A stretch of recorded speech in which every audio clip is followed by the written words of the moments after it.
আচ্ছা, বর্তমান সময়ে দেখা গেছে আপনি খুবই প্রবাসী থেকে অ্যাক্টিভলি আওয়ামী লীগের সাথে আছেন, আওয়ামী লীগের কার্যক্রম পরিচালনা করছেন।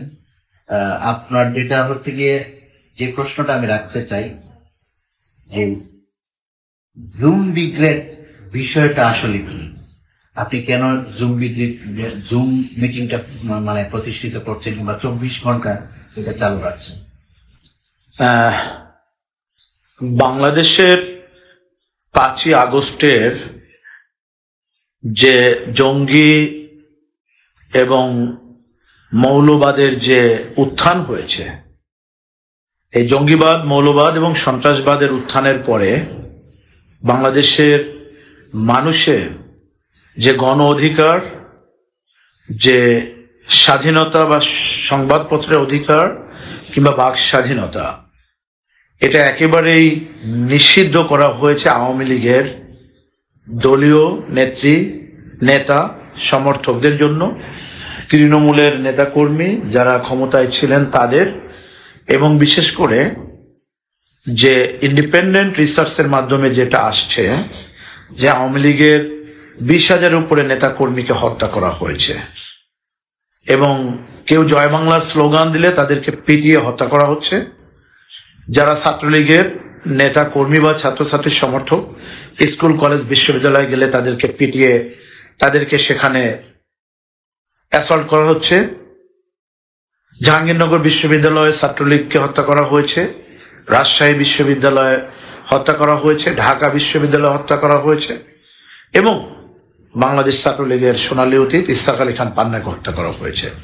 এর পরবর্তীতে আমরা যেটা দেখলাম যে পুলিশকে হত্যার মাধ্যমে যে জিনিসটা প্রমাণ করলো যে পুলিশ, যাদের হাতে আর্মস থাকে, অস্ত্র থাকে, সেই পুলিশকে হত্যা করে প্রমাণ করেছে যে এরা একেবারেই এত তীব্র এবং বড় সন্ত্রাসী যে এদের বিরুদ্ধে কেউ কথা বললে তাদেরকে হত্যা করা হবে।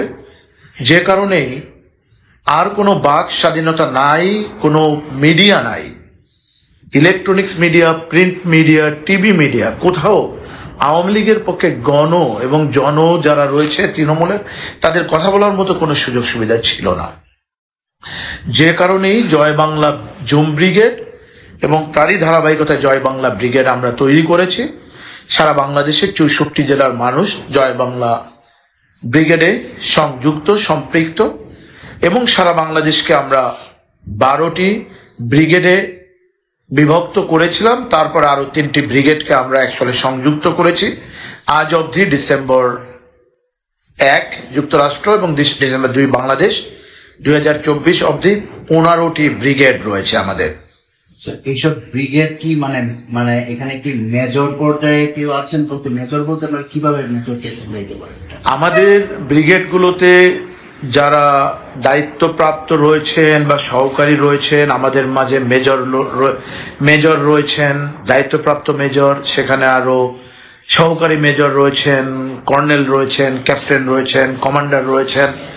সেখানে একেবারেই আমাদের রাজনৈতিক যারা বিভিন্ন স্তরে হয়তো নির্বাচিত ছিলেন কিংবা দায়িত্ব পালন করেছেন, আওয়ামী লীগ, আওয়ামী যুবলীগ, শ্রমিক লীগ, স্বেচ্ছাসেবক লীগ, ছাত্রলীগ, কৃষক লীগ, মহিলা লীগ, মহিলা যুবলীগ এবং স্বাধীনতার সপক্ষে যেমন বঙ্গবন্ধু কমিশন, বঙ্গবন্ধু পরিষদ, বঙ্গবন্ধু ফাউন্ডেশন, বঙ্গবন্ধু সাংস্কৃতিক জোট, যারা যেখানে দায়িত্বে ছিলেন এনাদেরকে এনে আমরা প্যারালালি অ্যাকচুয়ালি 3টা প্ল্যাটফর্ম করেছি।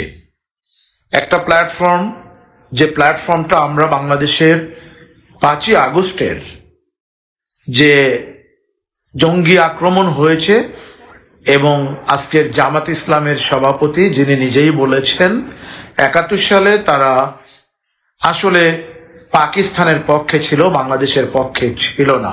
এটা আমার কথা নয়, এটা জামাতের আমিরের কথা। তো সেই কথা এবং কাজের উপরে যদি আমরা অ্যানালাইসিস করি তাহলে দেখা যায় ওনারা বাংলাদেশ রাষ্ট্র চাননি এবং ঠিক সেই কারণেই এই 2024-এর 5ই আগস্টের পরে যে নারকীয় ঘটনা তারা ঘটিয়েছেন, প্রধানমন্ত্রী শেখ হাসিনা উনি বাংলাদেশ থেকে সেফ এক্সিট নিয়ে ইন্ডিয়ায় চলে গিয়েছেন, এটা সত্যি, কিন্তু তারপরে 5 থেকে 8 তারিখের মাঝে যে হাজার হাজার পুলিশ, হাজার হাজার আওয়ামী লীগের নেতাকর্মীকে হত্যা করা হয়েছে, তারা প্রমাণ করেছে তারা বাংলাদেশের স্বাধীনতাকে ভুলণ্ঠিত করেছে। 5 থেকে 8 আগস্টের পরে অনেক হাজার হাজার নেতাকর্মী হত্যা করা হয়েছে বলে আপনি দাবি করছেন, কিন্তু মিডিয়া তো বলে ভিন্ন। এরকম এত এত 5,000 ভাবে কিছু হয় নাই। 5 আগস্টের পর আজ পর্যন্ত বাংলাদেশের যে অবস্থা, মিডিয়া বলতে যেটা বোঝায়, মিডিয়া ছিল শেখ হাসিনার সময় প্রধানমন্ত্রী, সকলের মিডিয়ার স্বাধীনতা ছিল। 15 বছরে তিনি শত শত মিডিয়াকে কথা বলতে দিয়েছেন। বাংলাদেশে সরকারি হিসাব অনুযায়ী 5,000-এর উপরে পুলিশ সদস্যদেরকে হত্যা করা হয়েছে।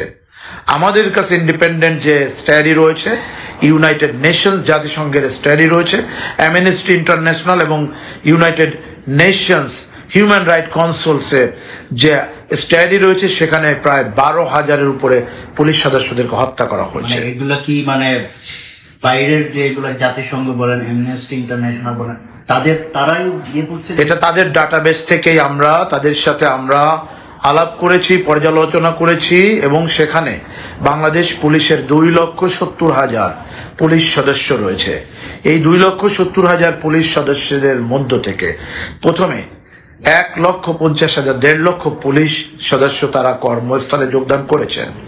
বাদ বাকি সেখানে বলা হয়েছিল প্রায় 1 লক্ষ পুলিশ অফিসারদেরকে তারা ফিরিয়ে আনতে পারেননি। পরে যখন ইন্ডিপেন্ডেন্ট রিসার্চ গুলো করা হয়, সেখান থেকে দেখানো হয় যে মাত্র বাংলাদেশ এই অবৈধ, অগণতান্ত্রিক, অসাংবিধানিক, আন্তর্জাতিক যে চক্রান্তকারী, ষড়যন্ত্রকারী, ম্যাটিকুলাস ডিজাইনার খুনি ইউনুস এবং আসিফ নজরুল গং, এদের হিসাব অনুযায়ী বাংলাদেশে 5,000-এর উপর পুলিশ সদস্য হত্যা হয়েছে। তো আমরা যারা জানি